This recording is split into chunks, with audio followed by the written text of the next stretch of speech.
Yes बच्चों। तो continuous supply का मतलब ये होता है कि भाई रेगुलर सप्लाई हो रही, कुछ गुड्स अभी भेजे, फिर कुछ टाइम बाद गुड्स भेजे, फिर कुछ कुछ टाइम बाद गुड्स भेजे, तो that is known as continuous supply of good. तो जब जब जितने जितने की इनवॉइस इशू होगी, तो डेट ऑफ इनवॉइस पे जो हमने डिटेल्स हमने इनवॉइस में शो की हैं, उस पर हमारी लायबिलिटी टू पे टैक्स अराइज होगी, उसके लिए हमारा टाइम ऑफ सप्लाई कंसिडर हो, जितने की हमने इनवॉइस इशू की, बस इतना ही है। अब वो इनवॉइस पीरियडिकल बेसिस पे भी इशू हो सकती है। अच्छा, फिर क्वेश्चन अराइज होता है, सर इनवॉइस कब तक इशू करनी है, इनवॉइस किस डेट को इशू करनी है। बच्चों इसमें होता ही है, हर महीने ना या तो स्टेटमेंट की डेट होती है, भाई इस महीने आपका बिल देखेंगे, एक डेट फिक्स होती है एग्रीमेंट के अकॉर्डिंग, एक डेट फिक्स होती है हर महीने की, इस डेट को हम चेक करेंगे कि भाई जितनी सप्लाई हो चुकी है उसका बिल हम जनरेट कर दें, तो स्टेटमेंट की डेट होगी। या फिर जो डेट पेमेंट की है, जो डेट पेमेंट की है कि भाई एक महीने में जितने भी आपने गुड्स लिए उसकी पेमेंट आपको किस डेट तक करनी है, जो भी डेट ऑफ पेमेंट है उस डेट से पहले या उस डेट तक इनवॉइस जनरेट हो जानी चाहिए, पेमेंट की डेट से पहले या पेमेंट की डेट तक इनवॉइस जनरेट हो जानी चाहिए इन case of continuous supply of. तो हाँ, इसको अभी मैंने स्किप करवाया है, कौन सा, अभी एक दो एग्जांपल्स देख लेते हैं। बच्चों एक कंपनी है जो एक कॉन्ट्रैक्ट करती है for supply of 100 office chair, भाई 100 ऑफिस चेयर सप्लाई करनी है, ध्यान से सुनना, विद जॉय सेल्स ऑन 21 अगस्त। और बच्चों इस चैप्टर में मैंने कहा था, ये चैप्टर ना पूरी गेम ही डेट्स की, स्टार्टिंग में ही बता दिया था, टाइम ऑफ सप्लाई में डेट्स को ही देखिए, तो हम क्या करेंगे, डेट्स को ना अंडरलाइन करते हुए चल। तो जो एग्रीमेंट हुआ, जो कॉन्ट्रैक्ट हुआ, ये कॉन्ट्रैक्ट किस डेट को हुआ है सर, 21 अगस्त, ठीक है।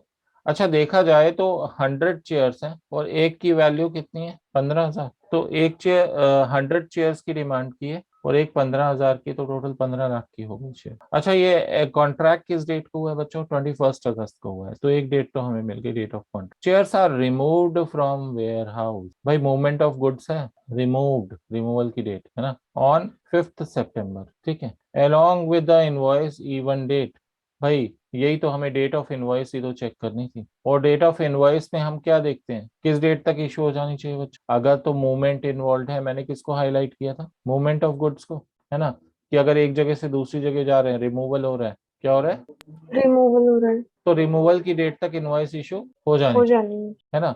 तो रिमूवल की डेट पे ही, वो भी किस डेट को, 5 सितंबर को इनवॉइस इशू हो गई, तो as per provisions invoice issue हो गई, ठीक है, 5 सितंबर तक इनवॉइस इशू हो गई, रिमूवल की डेट तक, ठीक है, 5 सितंबर तक, along with the invoice of even date, Joy Sales has paid 30% of total contract value on 31 अगस्त। बच्चों 30% ऑफ टोटल वैल्यू ऑन 21 अगस्त। अच्छा कॉन्ट्रैक्ट कब हुआ था, अगर मैं देखूं कॉन्ट्रैक्ट की डेट क्या थी, हाँ जी 21 अगस्त।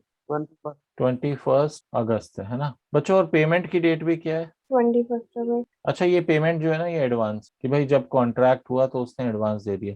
बच्चों के एडवांस पेमेंट को कंसिडर करते हैं, यस और नो, गुड्स के केस। नो, नहीं सर। No sir. बच्चों कौन से सेक्शन में सीजी ने इसे इग्नोर कर किया है, एक्सरसाइज पावर कौन से सेक्शन में सीजी को, 148 148 अच्छा नोटिफिकेशन नंबर कितना था, 66 2017। 2017। डेट ऑफ पेमेंट को इग्नोर करने के लिए कहा था, एडवांस पेमेंट को इग्नोर करने के लिए कहा था, ठीक है।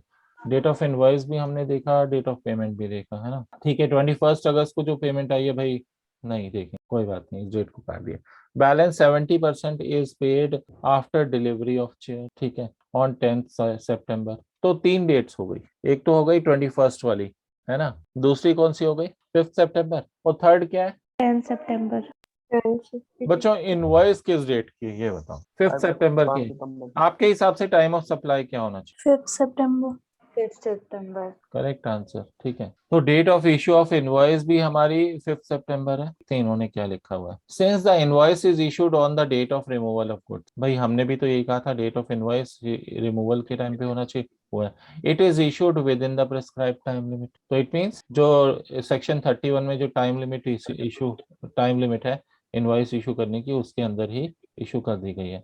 And hence time of supply for payment of tax on entire contract value of 15 lakh is the date of issue of invoice। तो time of supply किसे मानेंगे, date of issue of invoice, that is 5 September।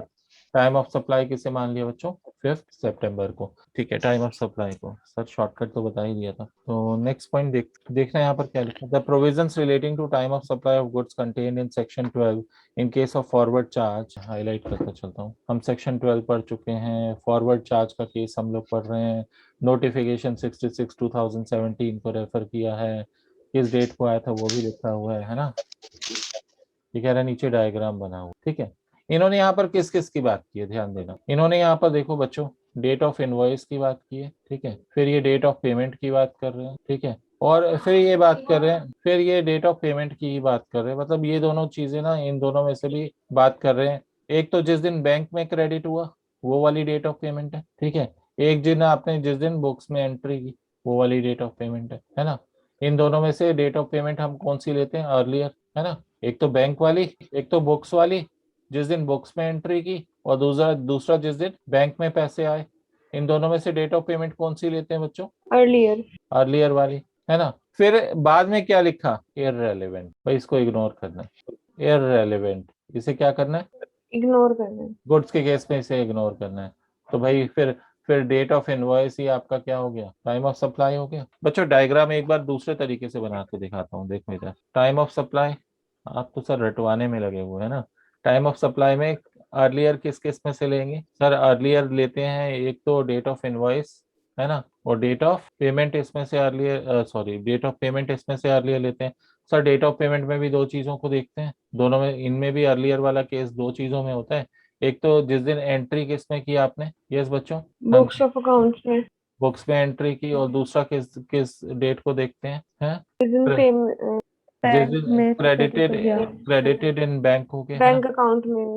Bank account credit हो गया, इनमें से earlier, ठीक है। फिर बाद में जाके क्या कह देते हैं भाई? इसे इग्नोर कर दो।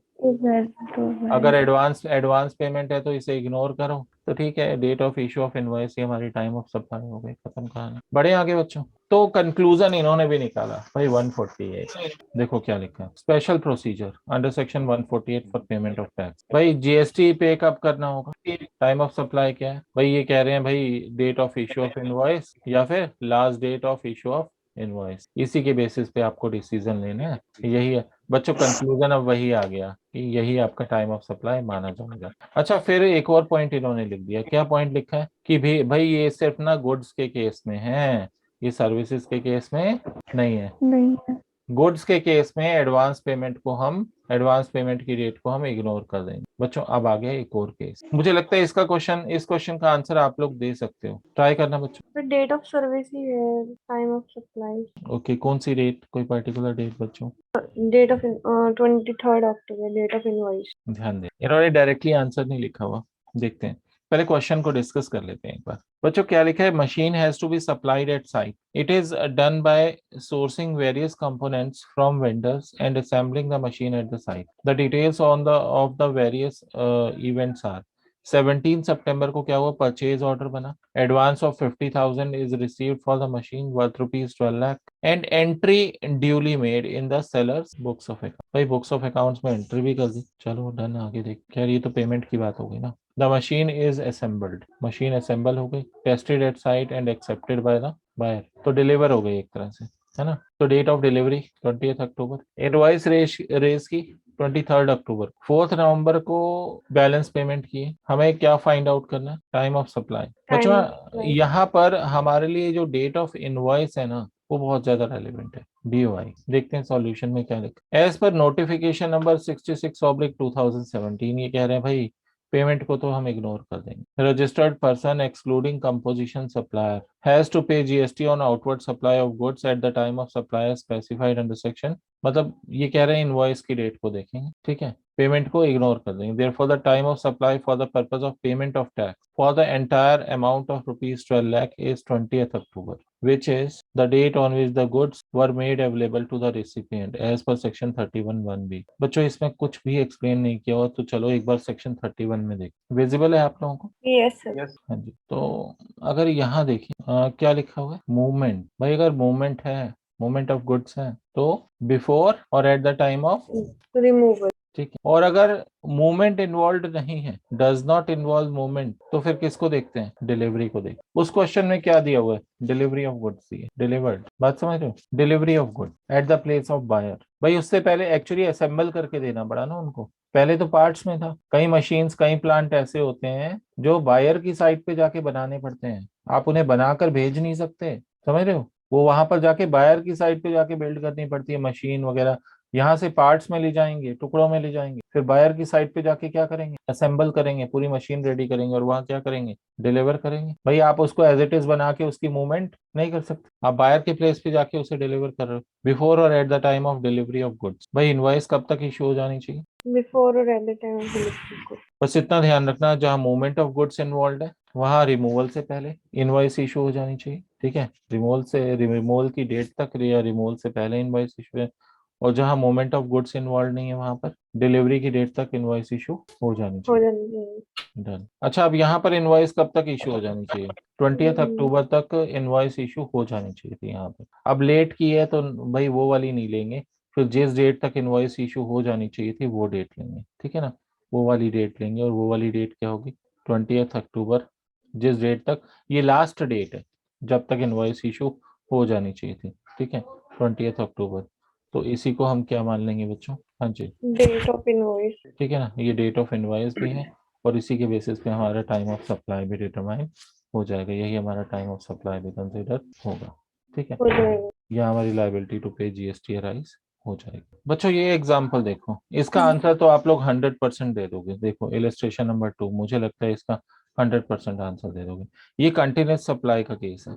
देखो गैस, गैस की बात हो रही है, is supplied by a pipeline to the recipient. The supply is to be made for a period of 1 year. भाई 1 साल तक गैस की सप्लाई करनी है। अच्छा, पेमेंट का किस बेसिस पे होगी? मंथली बेसिस पे होगी, ठीक है? As per the contract payments are made. ये कह रहे हैं पेमेंट की डेट क्या है? जुलाई 5 तक, अगस्त 5 तक, सितंबर 5 तक आपको पेमेंट करनी होगी, ठीक है? 3 पेमेंट्स की डेट दी हुई है, पहली जुलाई 5, अगस्त 5 और सितंबर 5। और हमने क्या पढ़ा था कंटिन्यूस सप्लाई के केस में बच्चों? कंटिन्यूस सप्लाई के केस में क्या पढ़ा था हमने? इनवॉइस कब तक इशू हो जाने चाहिए? बिफोर और at the time of payment, receipt of remove. Payment, receipt of payment है बिफोर और at the time of receipt of receipt payment. Of payment. Payment. Invoice issue हो जानी चाहिए, इनवॉइस रेज हो जानी चाहिए। तो अब वहां पर 5 जुलाई, 5 अगस्त, 5 सितंबर 3 डेट्स दी हुई हैं पेमेंट की। तो अब इनवॉइस कब तक इशू हो जानी चाहिए बच्चों? रिसिप्ट ऑफ पेमेंट तक। बिल्कुल। तो देखो बच्चों, जुलाई 5, अगस्त 5, सितंबर 5, ठीक है? ये पेमेंट्स की डेट है, इस डेट तक payments of 2 lakh each in each month. भाई 2 लाख रुपए हर महीने पेमेंट किए, जुलाई में भी, 5 जुलाई तक भी, 5 अगस्त तक भी, 5 सब। अब इनवॉइस कब तक इशू हो जानी चाहिए बच्चों? डेट ऑफ इनवॉइस, हाँ जी, सर 5 जुलाई को। Correct answer. तो यहाँ पर टाइम ऑफ सप्लाई के लिए हम किसे देखेंगे? हम डेट ऑफ इनवॉइस को देखेंगे, ठीक है? और date of invoice under section 31 क्या लिखा हुआ था कि डेट ऑफ पेमेंट तक आपकी इनवॉइस इशू हो जानी चाहिए, हो जानी चाहिए। है ना? तो बिफोर और at the time of payment, है ना? ये कंटिन्यूस सप्लाई के केस में, ये सिर्फ किस केस में? कंटिन्यूस सप्लाई के केस में। ये भी बात ध्यान रखना, ऐसा सिर्फ किस केस में करना है?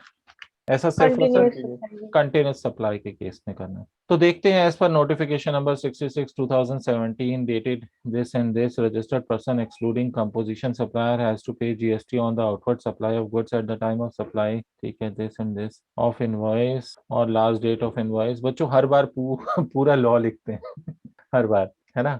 फिर नीचे दिया हुआ है section 31 subsection 4 in case of continuous supply. बच्चों यहाँ पर हाईलाइट कर दिए इन्होंने कि भाई अगर कंटिन्यूस सप्लाई का केस है of goods where successive statements of accounts और सक्सेसिव पेमेंट्स, भाई हर महीने पेमेंट हो रही है, are involve, the invoice is issued before और at the time of each such statement और पेमेंट, है ना? एज द केस में भी, है ना? Therefore invoice should be issued. बच्चों वही पॉइंट आ गया, invoice should be issued for ₹2 lakh each on और before July 5th, August 5th and September 5th when monthly payments of 2 lakh are received. Thus assuming that invoice is issued on July 5th, August 5th and September 5th, तो time of supply क्या हो जाएगा? जिस date को जुलाई 5। बिल्कुल, जिस date को invoice issue हुई है वो आपका टाइम ऑफ सप्लाई हो जाएगा, date of issue of invoice. हर महीने का बताएंगे। मतलब 3 इनवॉइस। हाँ 3 इनवॉइस इशू होंगी और तीनों के लिए टाइम ऑफ सप्लाई उसी के हिसाब से होगा। बच्चों ये कंसेप्ट क्लियर है? देखते हैं आगे क्या लिखा है। बच्चों एक्सेस पेमेंट्स, वैसे तो एक्सेस पेमेंट कोई करता नहीं है, करते हो? भाई बिल आया 700 रुपए का और आपने जमा करा दी 1000 रुपए, भाई हम तो हजार हजार के नोट में ही डील करते हैं, हम तो उससे नीचे बात ही नहीं करेंगे। बिल आया वो भी 700 पुराने रुपए वाला। सही बात है, अब तो बंद हो गए। चलो 2000 के नोट की बात करते हैं। भाई बिल आया 700 रुपए का, आप 2000 रुपए का नोट दिया है, हम तो रखते ही 2000 का नोट है, हम उससे नीचे रखते ही नहीं है।